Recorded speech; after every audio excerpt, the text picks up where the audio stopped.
प्यारे बच्चों, मेरे YouTube चैनल में आपका हार्दिक स्वागत है। आज अपन पढ़ेंगे रे ऑप्टिक्स का 23 लेक्चर का नाम है derivation of spherical reflection and numerical, उसके कि कैसे यूज़ करना है फॉर्मूले को कैसे।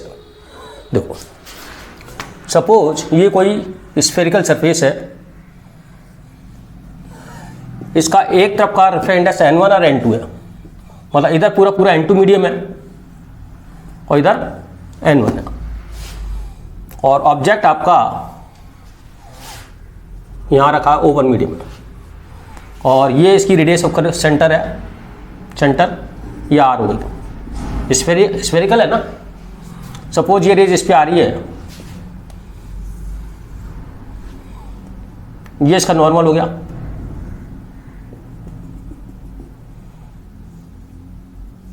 इनसाइड एंगल, और ये टुवार्ड्स नॉर्मल अपन ने सीधी जाने के बजाय इधर कर दिया। यहाँ पे इमेज बन रही है, एक रेज इधर आ गई, सेकंड मीडियम में इमेज। अच्छा, अपन यहाँ पे थोड़ा अजम्पशन है, रेज इज पैरेक्सियल। पैरेक्सियल का मतलब समझते ही हो कि sine theta equal to theta equal to tan theta, मतलब incident angle reflected angle small है सब।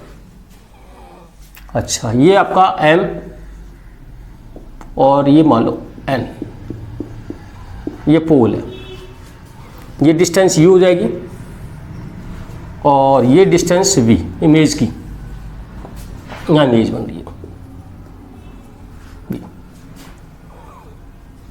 ये। अब देखो, अच्छा जब ये रे पैरेक्सियल है तो रेज पैरेक्सियल में क्या होता है, जैसे ये रेज है तो ये आपका m और n, ये n है, ये p है, और रेज अगर पास में है तो ये इसके इंसिडेंट एंगल जितना कम होगा ये ज़्यादा, ये एंगल कम होता जाएगा। ये पहले आपका ज़्यादा था एंगल, तो ये क्या हुआ, n p की तरफ लाई करेगा, p की n की तरफ आएगा, n p की तरफ आएगा, मतलब n और p बिल्कुल पास पास है। अब थोड़ा एंगल देख लेते हैं, ये अल्फा ले लो, ये बीटा ले लो, और ये गामा। तो थोड़ा सा इसमें दो ट्रायंगल देखते हैं। ट्रायंगल यहाँ पे, ट्रायंगल OMC में, OMC देखो, ये आपका बीटा है, ये आपका आगे बढ़ा रखा है इसको, ये एक्सटीरियर एंगल होगा ये, तो I alpha plus beta is equal to I triangle इसमें, क्योंकि exterior angle sum of opposite interior का सम होता है, ठीक है। Exterior angle sum of opposite interior. अब ट्रायंगल दूसरा ले लो, ट्रायंगल ले लेते हैं अपन MIC, ये वाला, जिसमें आपका R है, गामा है, बीटा है। तो बीटा इक्वल टू क्या आएगा, R प्लस गामा। तो R इक्वल टू क्या आ गया, बीटा माइनस गामा। तो ये ये तो I की वैल्यू हो गई, ये R की वैल्यू हो गई। अब देखो, इसने लगाता है n1 sine I equal to n2 sine R। n1 sine I की जगह अपन लिख देते हैं अल्फा प्लस बीटा, n2 की जगह, R की जगह बीटा माइनस गामा साइन।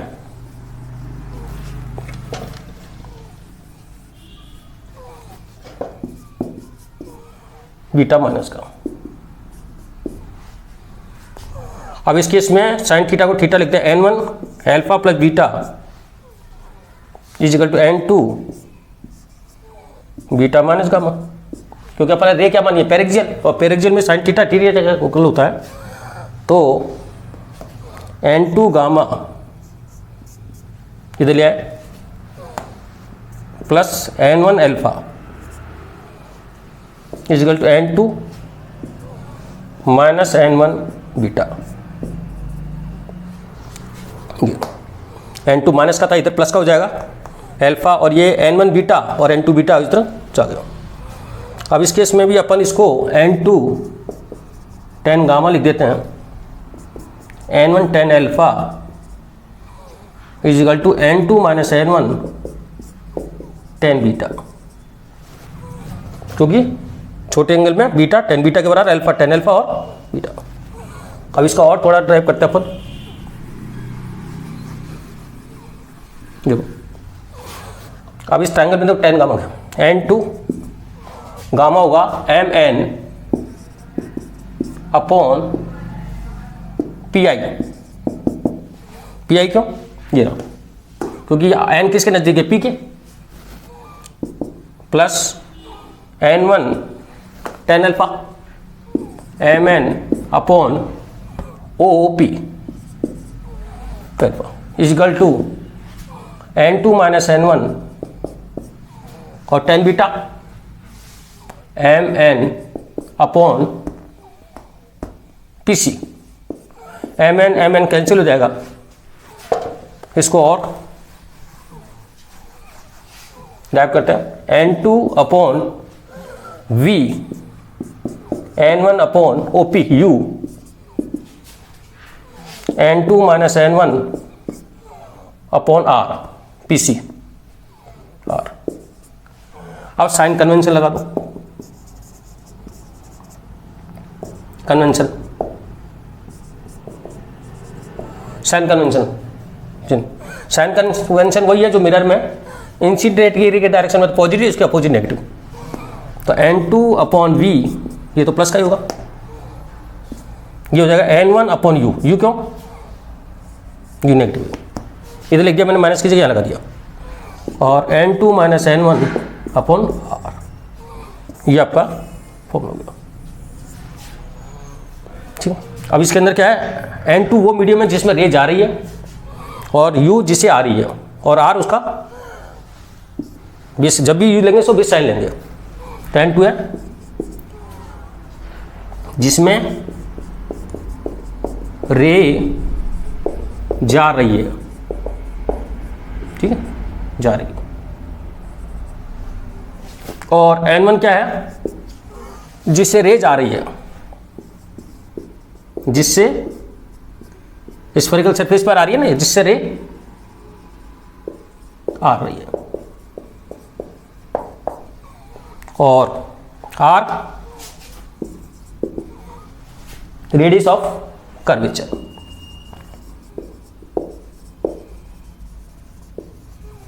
और U है ऑब्जेक्ट की डिस्टेंस और V इमेज की डिस्टेंस। ठीक है, ये U ऑब्जेक्ट की डिस्टेंस है पोल से। अब इसमें कुछ न्यूमेरिकल लेते हैं जिससे आपको थोड़ा इसका कंसेप्ट क्लियर होंगे कि कैसे इसको यूज करना है। देखते हैं।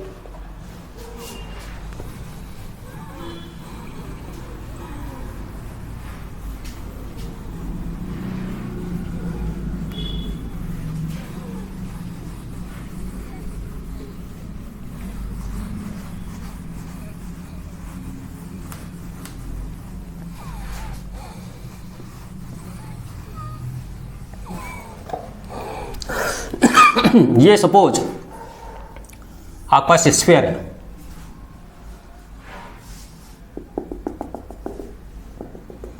और इसकी रेडियस है 2 सेंटीमीटर, और ये ग्लास का है, इसका रिफ्रैक्टिव इंडेक्स है N 3/2।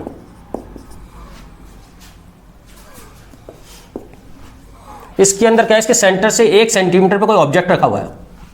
ये पूरे ग्लास के अंदर, ये ग्लास के अंदर कोई ऑब्जेक्ट रखा हुआ है। एक ऑब्जर्वर यहां बैठा हुआ है O1, और एक ऑब्जेक्ट आपका ये रहा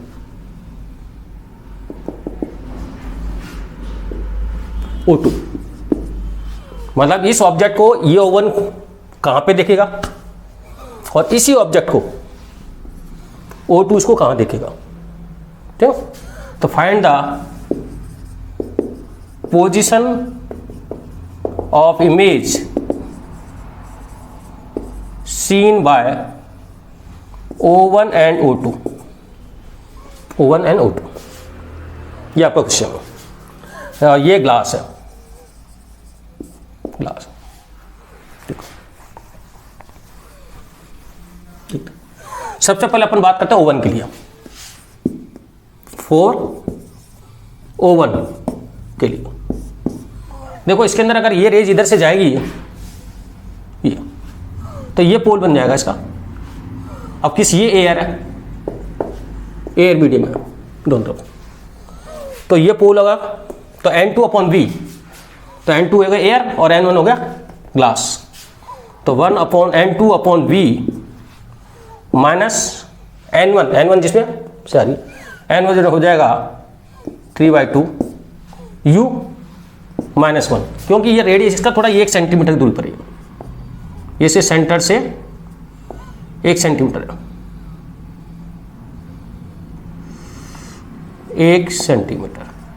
अच्छा, इसकी सेंटर क्योंकि ये 1 सेंटीमीटर हो गया, ये क्योंकि टोटल इसकी रेडियस 2 है ना, तो ये 1 सेंटीमीटर पर है। तो N2/V माइनस N1/U, U -1 क्यों है, पोल से इधर, N2 - N1 1 - 3/2/N1, N2 - N1 R negative और पॉजिटिव होगा, इस पोल से R -2, तो 1/V प्लस 3/2 इजिकल टू, ये हो जाएगा -½ और ये हो जाएगा 1/4, कि -1/4, 1/2 और 2 कैंसिल हो जाएगा, 1/4 हो जाएगा, तो 1/V इजिकल टू 1/4 माइनस 3/2, इसका 4 एलसीएम हो जाएगा, ये कितना होगा 4, 1 माइनस 3 2 6 1/V, तो हो जाएगा -5/4, तो V इजिकल टू हो जाएगा -4/5, V इजिकल टू -4/5, ठीक है, मतलब ये हो गया -0.8 सेंटीमीटर इधर।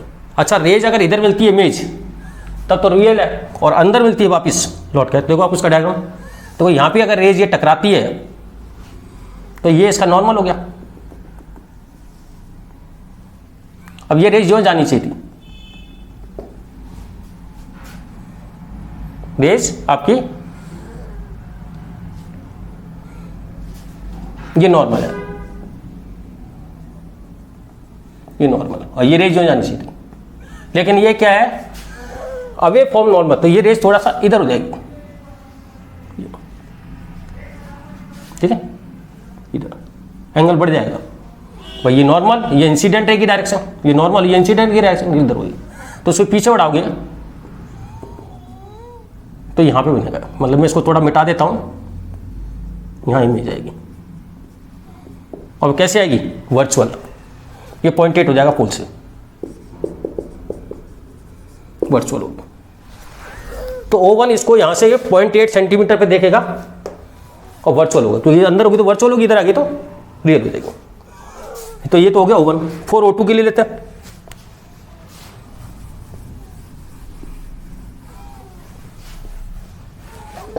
O2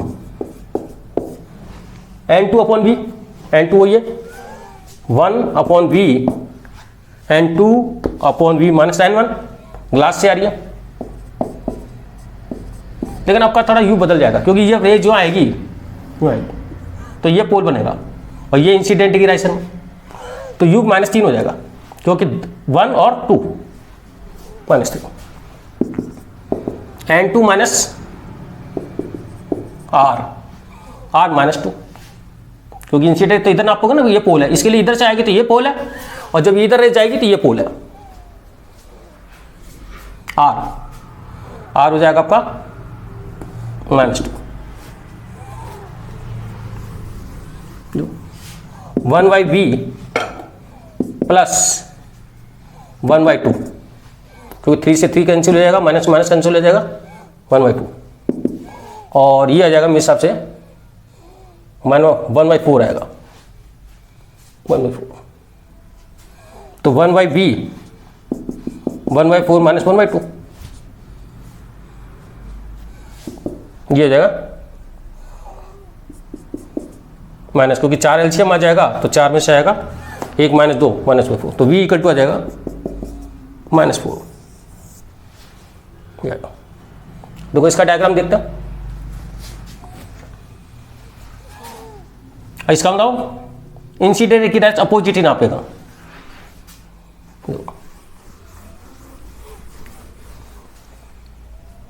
देखो इसका नॉर्मल आपका ये रेशियो जानी चाहिए थी, लेकिन इसका नॉर्मल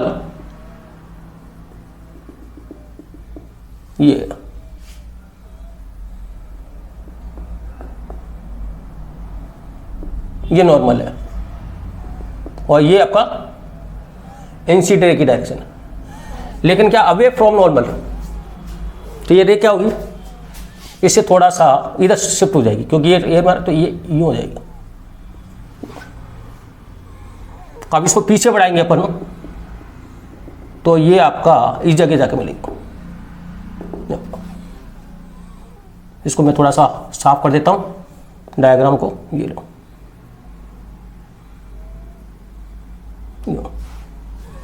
ये रेज इधर चल जाएगी,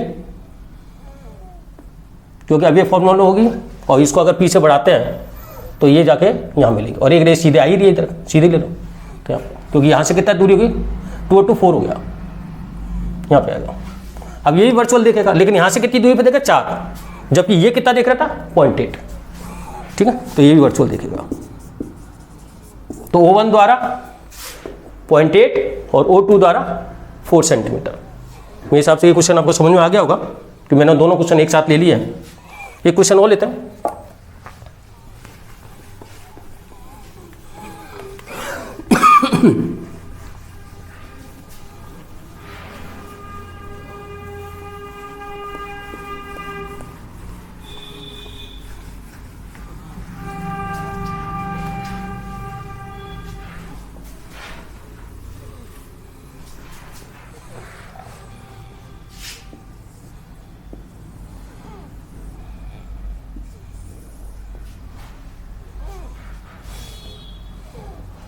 ये 40 सेंटीमीटर है।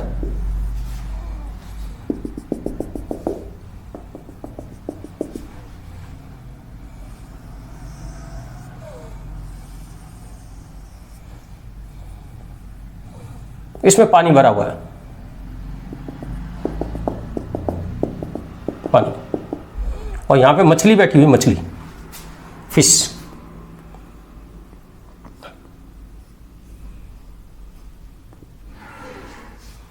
और इसकी रेडियस मान लो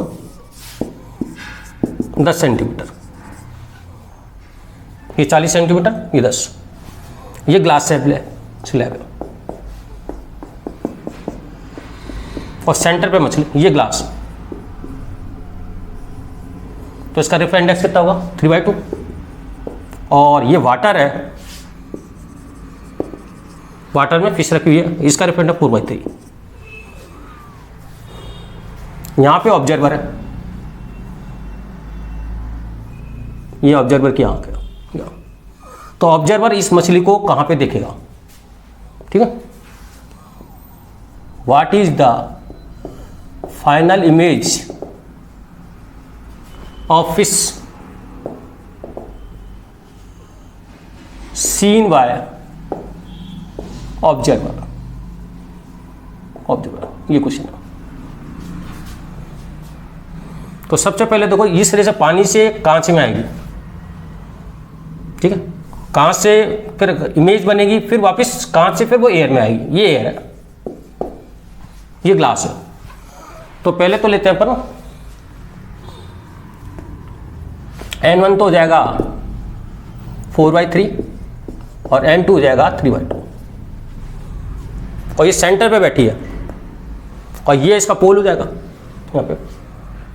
तो N2/V 3/2 N2/V माइनस N1, जहाँ से रेज आ रही है, N1 है 4/3 माइनस 10, क्यों, सेंटर बैठी और रेडियस कितनी है 10, तो ये 10 माइनस 10,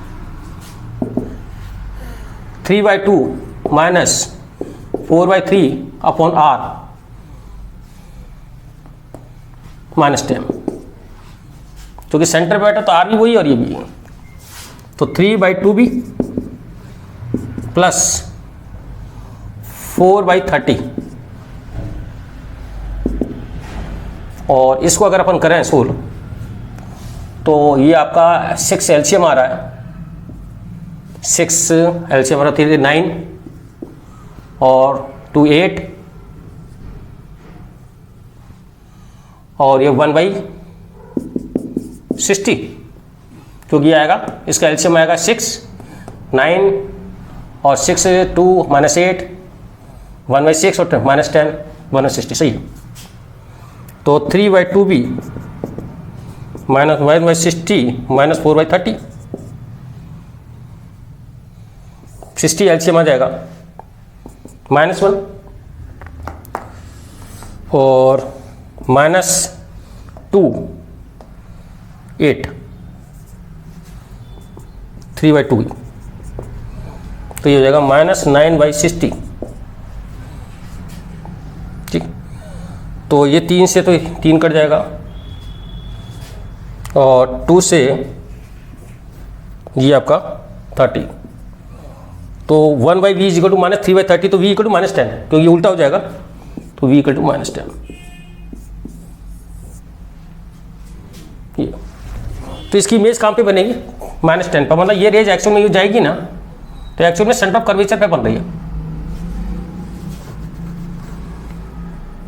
एक ही जाएगी तो सीधे, और ये भी सेंटर ऑफ कर्वेचर पे, तो वापिस ही यही बन जाएगी इमेज इस जगह। मतलब इस ऑब्जेक्ट, इसकी कांच द्वारा बनने वाली इमेज वापिस इसी जगह, -10 आ गया ना, इधर ही आ गया -10। अब वापिस इसको, अब ये जाएगी इससे वापिस, मतलब इस द्वारा बनने वाली इमेज अगले ये ऑब्जेक्ट बन जाएगी, वर्चुअल ऑब्जेक्ट। अब N1 ग्लास 3/2, N2 एयर। अच्छा, ये सरफेस कैसी है? प्लेन। तो प्लेन के लिए अपने फॉर्मूला बता रखा है, जिस रेज मीडियम में जा रही है 1 और जिससे आ रहा है N2/V N1 apparent depth upon real depth, ध्यान है, ये सिंपल।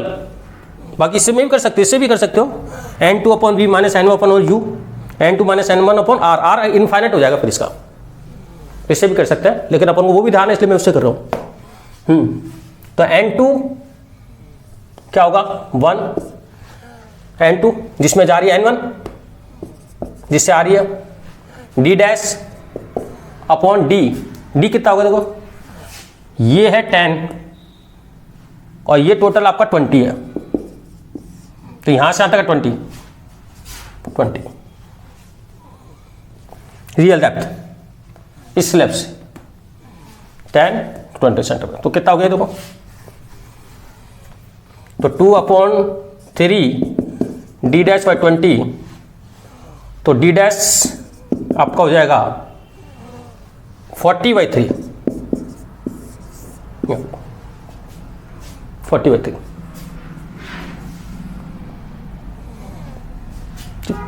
बट अब देखो क्या बनेगा, ये रेस सीधी जाएगी लेकिन ये वापिस रिफ्लेक्ट होगी, ऐसे इधर भी जाएगी एक तरह, लेकिन ये, तो इसको पीछे बढ़ाएंगे अपन, ये यहां पे आपको दिखाई देगी फाइनल इमेज IF। तो फिश कहां पे दिखाई देगी इसको? थोड़ा अंदर आएगा, 40/3 अंदर आएगी थोड़ी, क्योंकि थोड़ा ज़्यादा है,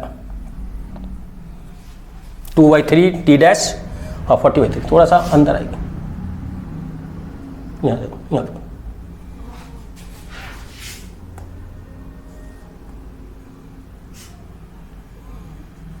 यहाँ देखो। तो अब फाइनल आंसर क्या रहेगा? जो ऑब्जेक्ट को खाते दिखाई देगी मछली, ग्लास सरफेस से 40/3 सेंटीमीटर नीचे है, और इमेज क्या होगी, पीछे में डालना मिला ना, क्योंकि रेज तो एक्चुअल में यहाँ चलेगी वर्चुअल। तो आंसर आएगा 40/3 from glass surface, glass surface और वर्चुअल होगी। रेज वापस दूसरे मीडियम में अगर चली जाती है ना तो रियल होता है, पीछे में लाना पड़ रहा है तो इसको वर्चुअल है, वर्चुअल, ये आंसर होगा। तो ये क्वेश्चन मेरे हिसाब से आपको समझ में आ गया होगा। नहीं, एक क्वेश्चन और लेते हैं,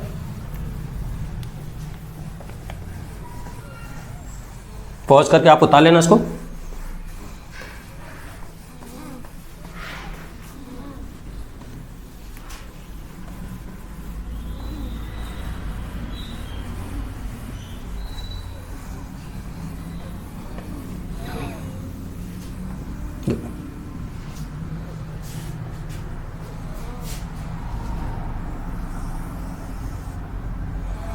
थोड़ा बड़ा बना देता हूँ थोड़ा।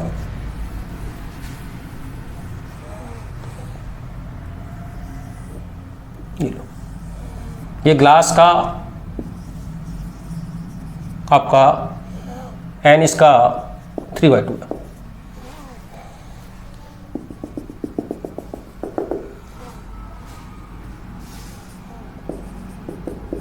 चार सेंटीमीटर। इस पे रेज इस तरह आ रही है।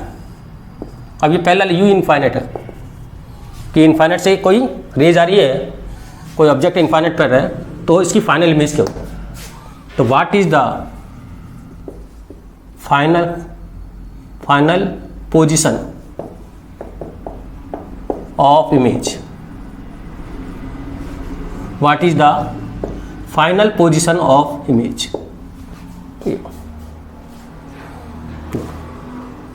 देखो इसके अंदर ये n1, ये आपका n है, तो ये आपका फर्स्ट मीडियम है, ये सेकंड मीडियम है।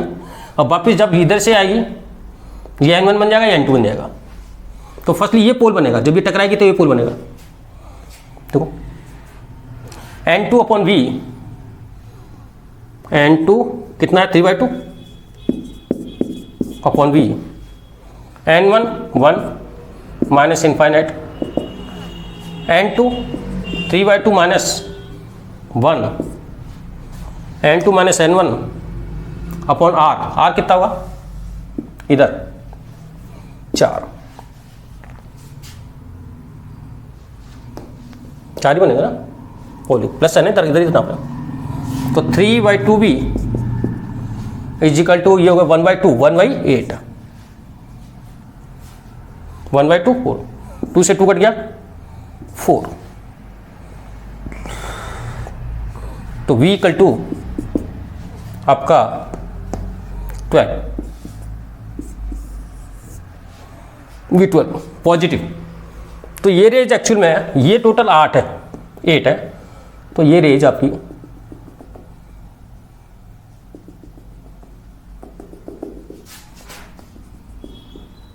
आई बनेगा।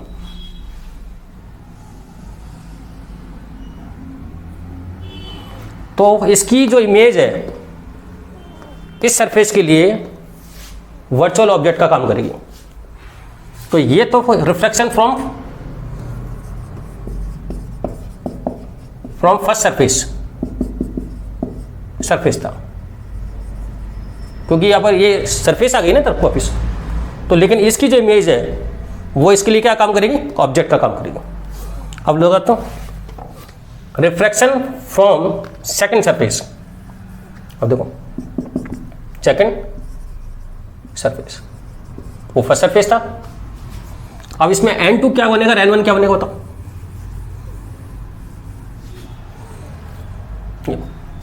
अच्छा यहां से टोटल 12 है,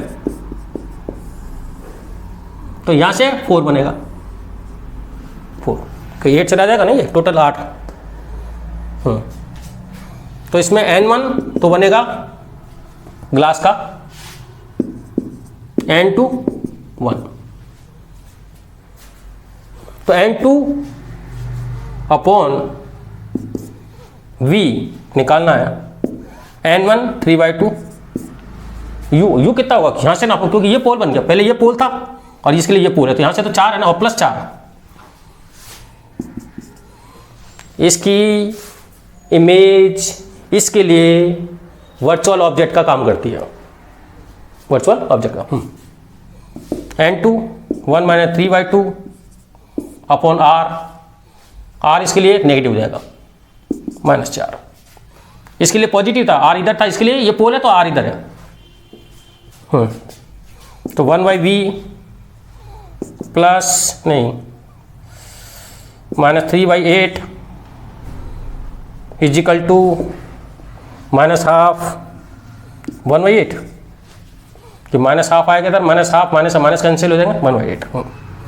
तो 1/v 1/8 प्लस 3a/8, तो ये हो जाएगा 4/8। तो v इक्वल टू 8/4 2 प्लस का 2। इसका मतलब है ये रेज इधर बेंड देगी, यहाँ देखो, ये आई फाइनल हो जाएगा। देखो इसका डायग्राम को भी समझो आप, देखो ये इसका नॉर्मल है, आप चाहो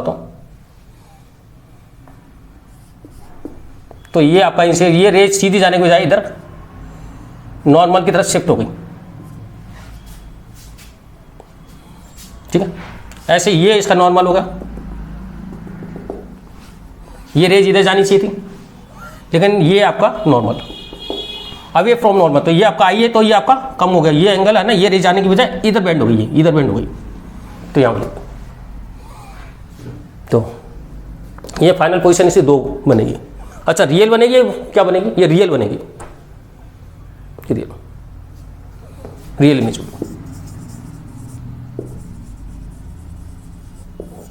वर्चुअल ऑब्जेक्ट की रियल इमेज, ठीक है, क्योंकि ये वर्चुअल ऑब्जेक्ट रियल इमेज, ये आपका आंसर हो गया फाइनल पोजीशन।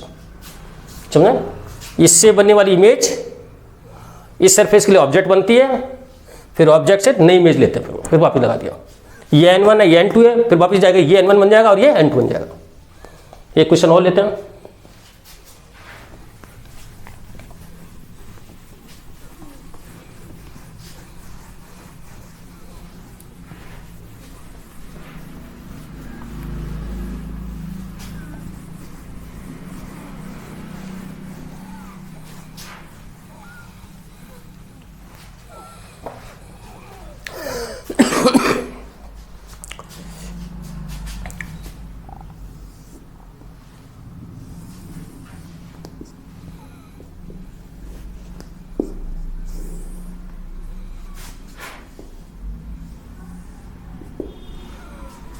ये आपका ऑब्जेक्ट है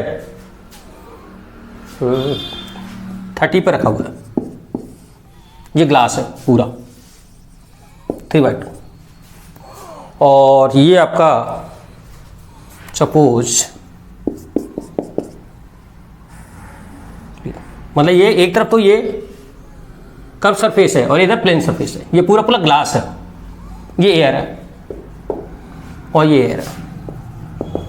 तो find the final position of image, find the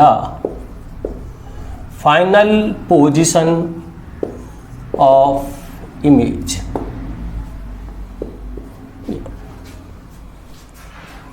और इसका R10 है,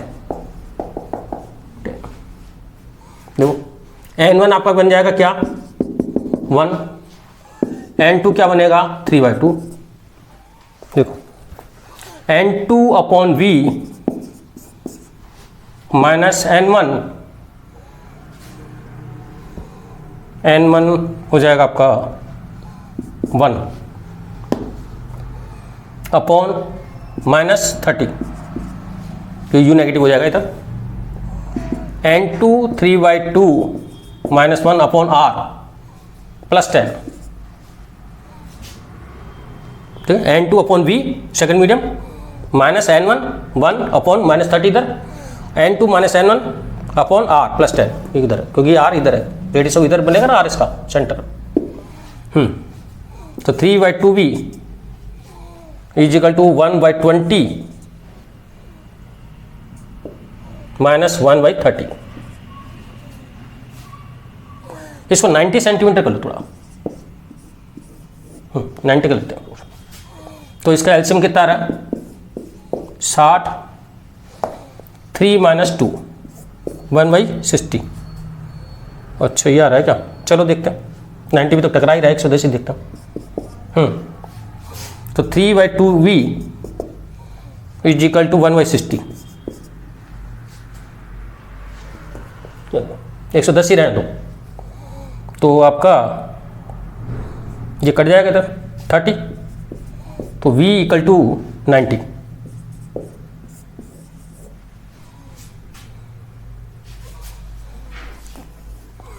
तो इससे बनने वाली इमेज प्लस का माइनस का यहां पे आएगी, ये इसकी इमेज आ जाएगी। अब इस इमेज इसके लिए ऑब्जेक्ट का काम करेगी। अच्छा ये 110 है तो ये कितना रह जाएगा? ये कितना 90, तो ये आपका 20। फिर इससे रेस चलेगी,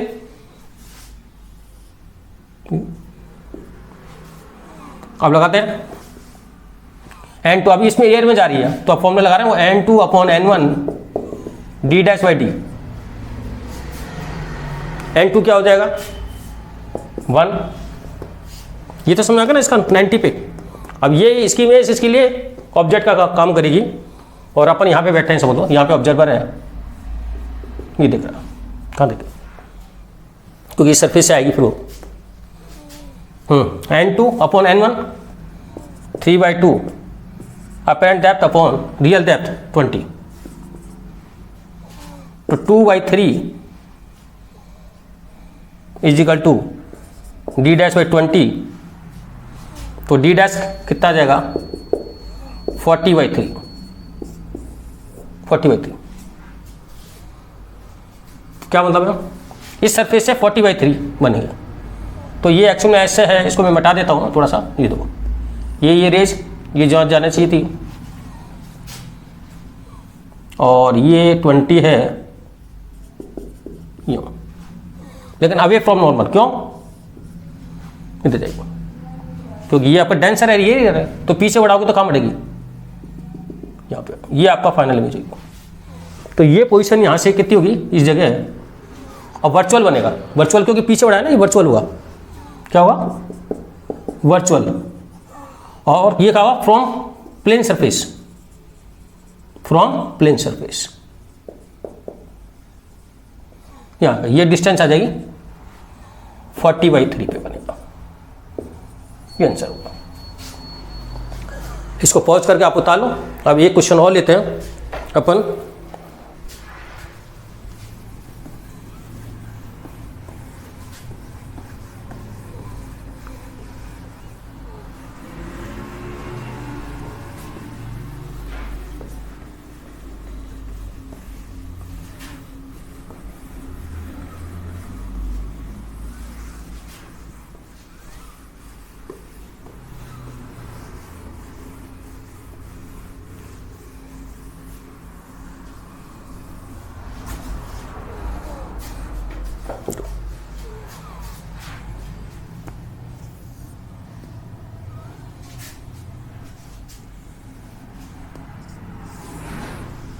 इधर अपन ने एक कॉनकेव मिरर लगा दिया, इसकी रेडियस 20 सेंटीमीटर।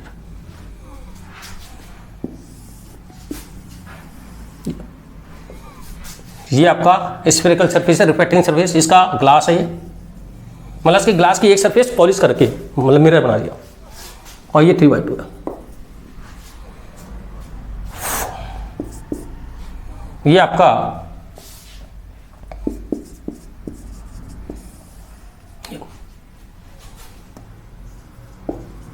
R10। क्वेश्चन ये है कि आपका इससे x इस पोजीशन ऑब्जेक्ट को इस जगह रखना है कि इसकी फाइनल इमेज वापिस इसी जगह बन जाए। ठीक, तो मैंने तुम्हें बताया कि अगर ये रेट जाएगी हो और इसके सेंटर ऑफ कर्वेचर पे अगर ये मिल जाए इसकी इमेज, इसका सेंटर ऑफ कर्वेचर होगा ये एफ है, तो ये 40, क्योंकि प्लेन मिरर में वो सॉरी अब इस पे अगर आ जाती है रिट्रेस हो जाएगी, मतलब ये जाके यूँ आएगी, अगर इसके सेंटर ऑफ कर्वेचर पर आ जाती है तो इंसिडेंट एंगल 0 हो जाएगा।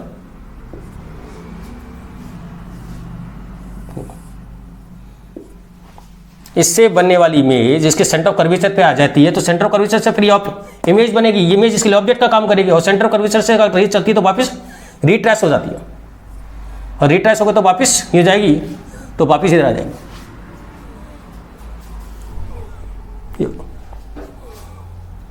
देखो ये 130 है, ये 40 है, तो अपन को 90 पे लेना पड़ेगा इमेज, 130 में 40, तो ये एक्स ऐसा रखो कि इसकी इमेज 90 पे बन जाए, और 90 पे इसका क्या है, सेंटर ऑफ कर्वेचर है, तो इससे बनने वाली इमेज अगर सेंटर ऑफ कर्वेचर बन जाएगी तो सीधी जाके वापस रिट्रेस हो जाएगी, और रिट्रेस हो जाएगी तो वापस इमेज यही बन जाएगी। देखते हैं, तो n2 3/2 v माइनस एक्स, क्योंकि अब साइन लगा दिया तो वैल्यू लेनी खाली, क्योंकि साइन मैंने पहले लगा दिया क्योंकि एक्स पता है, वैल्यू लेनी। n2/b माइनस n1 है 1 अपॉन नहीं ये b है ना, v तो सॉरी v तो है 90 माइनस एक्स, और n2 minus n1 1 upon r 10, ठीक, इसकी और इसके लिए वर्क करो, क्योंकि n1 आपका है AF 1 n2 3/2, तो 1/60 1/x 1/20 1/2, तो 1/x equal to 1/20 minus 1/60,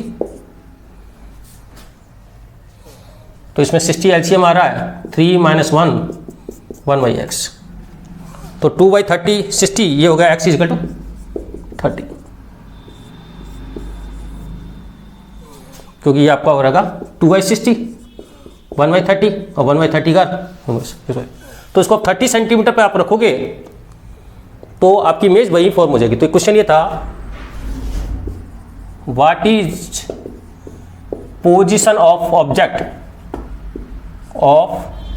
what is position of object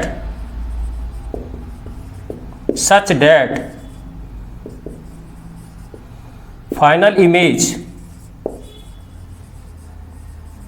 form on object itself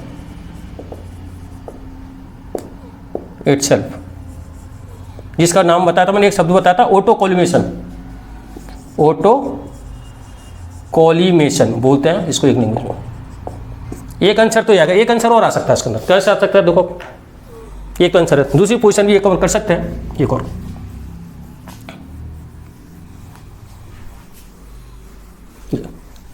कि इसकी जो इमेज है यहां पे इसके पोल से टकराए जाके, ऐसे भी हो सकता, तो पोल से टकराएगी तो ये थीटा हो जाएगा, और तो ये वापिस इस थीटा से लौट जाएगी,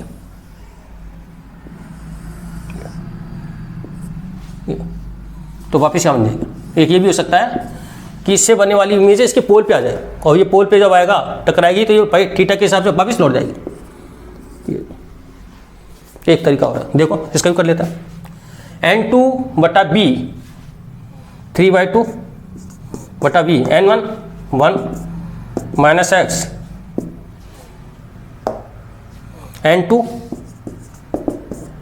और 130, तो 3/2b, अच्छा b कितना आ रहा है इसका तरफ, r तो 10, ये तो r 10 है ना, n2 माइनस n1/r, ये आपका 130 यहाँ पे बन जाएगा, इससे टकरा के तो वापस रेज इधर टकरा के आ जाएगा। मतलब ये सेकंड दो पोजीशन है, एक तो ये कि इसके सेंटर से पास हो जाए, एक सीधा पोल से पास हो, तो 3/2 260 n2/b, b हो गया ना ये,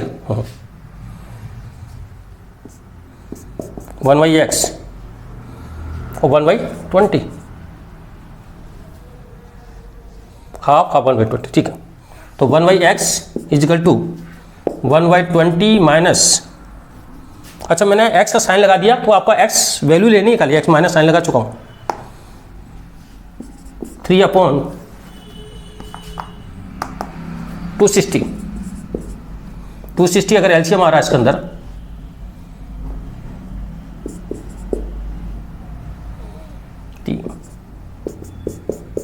देख लो मिस्टेक ना हो जाए, कैलकुलेशन जरूर चेक कर लेना, मिस्टेक हो जाएगी, बस यही है।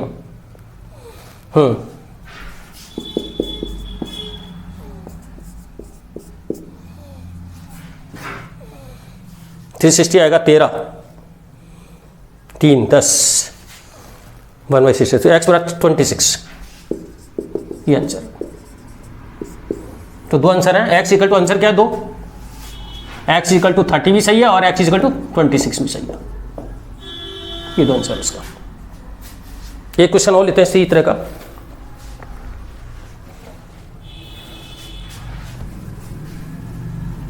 अगर अपन कॉनकेव मिरर नहीं रख रहे तो प्लेन मिरर रख रहे हैं, सेम सवाल है।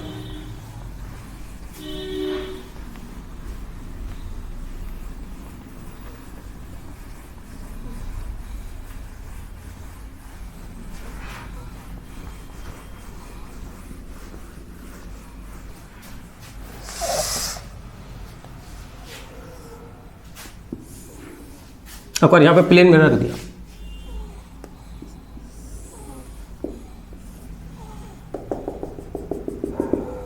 ये ग्लास 3/2 या वही 10,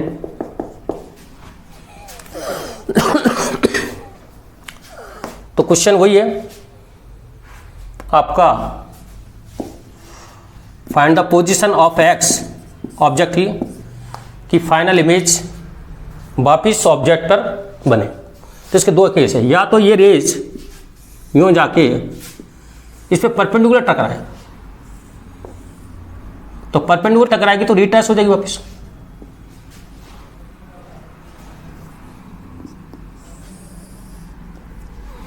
एक तो एक केस है वापस आ जाएगी इसमें, या फिर ये रेज ये जाएगी और इसके इस पे टकराएगी, क्योंकि ये आई अगर तो ये वापस सिमेट्रिकल है, तो ये वापस यूं आ जाएगी, थीटा, ये थीटा, एक ही तरीका है।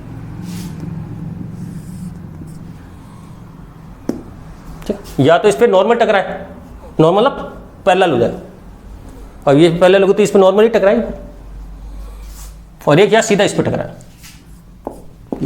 देखते हैं। n2 3/2 upon v infinite, n1 minus x, n2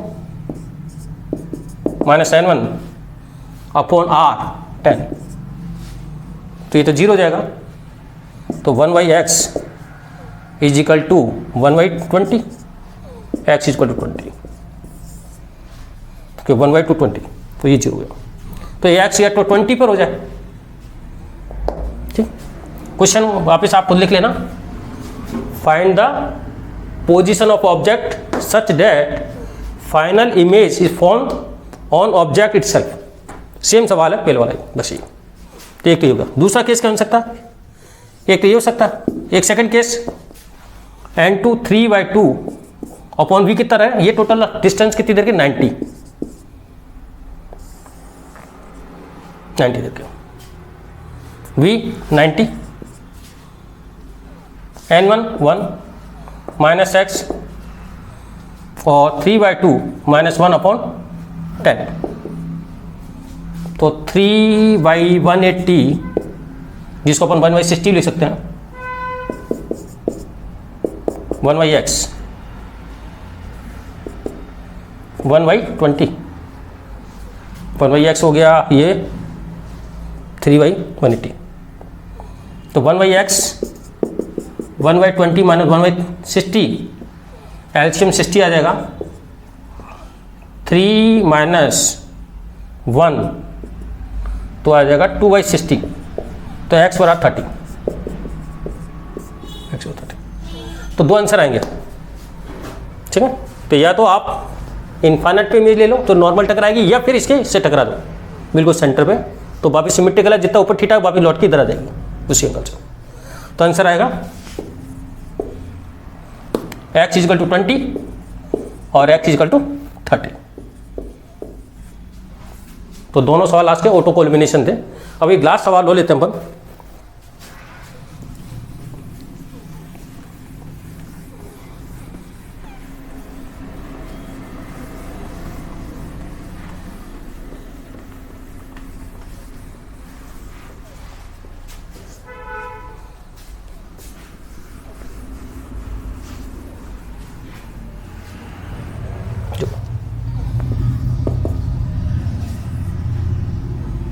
ये N1 रिफ्रैक्ट इंडेक्स है, ये N2 रिफ्रैक्ट इंडेक्स है, ये ऑब्जेक्ट है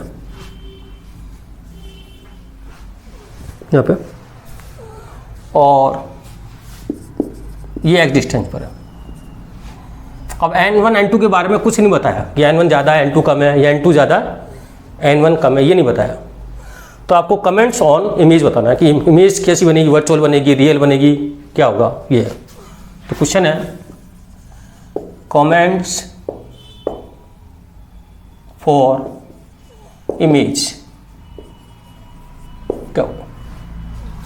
N1 N2 के बारे में कोई इंफॉर्मेशन नहीं है और इसकी रेडियस R देखो, ये N1 रिफ्रैक्टनेस है, ये N2 है उधर। तो N2/V minus N1 minus X equal to N2 minus N1 upon minus R।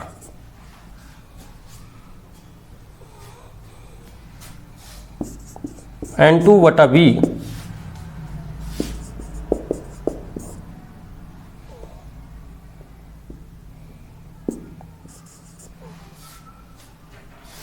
Plus ये माइनस हो जाएगा, minus N1 upon x. X की वैल्यू रखनी है अब तो, साइन तो लगा दिया ना।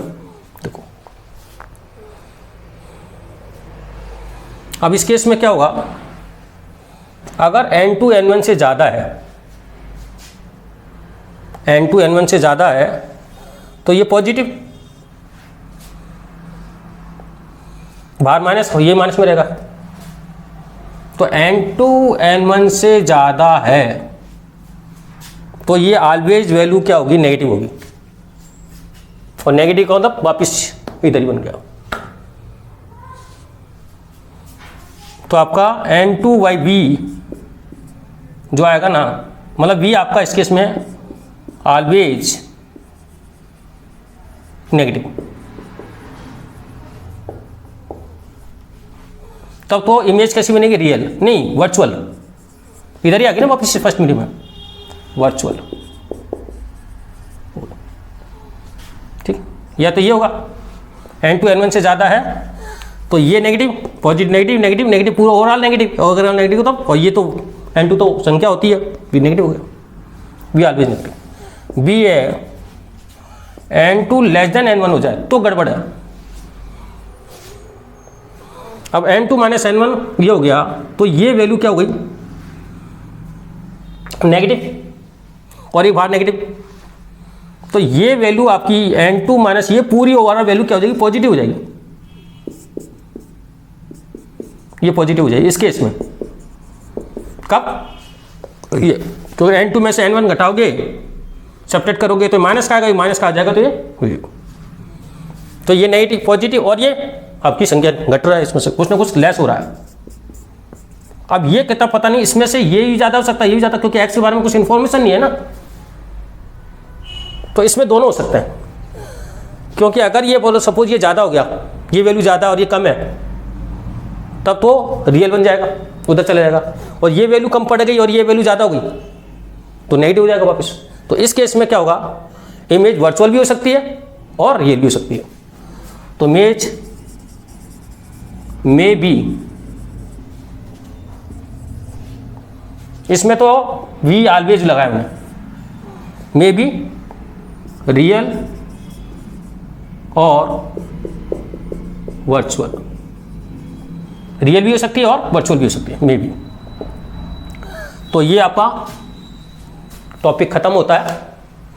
तो मैंने इसमें 5-6 क्वेश्चन भी लिए, आपके न्यूमेरिकल भी लिए। पहले मैंने फॉर्मूला ड्राइव किया, फिर मैंने इस पर क्वेश्चन लिए तरह तरह के, कैसे यूज़ करना है। तो आप इसको पढ़ें बार बार। और मैं एक ही रिक्वेस्ट आपसे कि मैं पूरा मैटर दूंगा, आप मुझे ज़्यादा से ज़्यादा कमेंट्स करें, ज़्यादा से ज़्यादा मुझे बताएं, मेरी कमी मुझे बताएं, जिससे और मुझे प्रोत्साहित करें ज़्यादा से ज़्यादा। Thank you.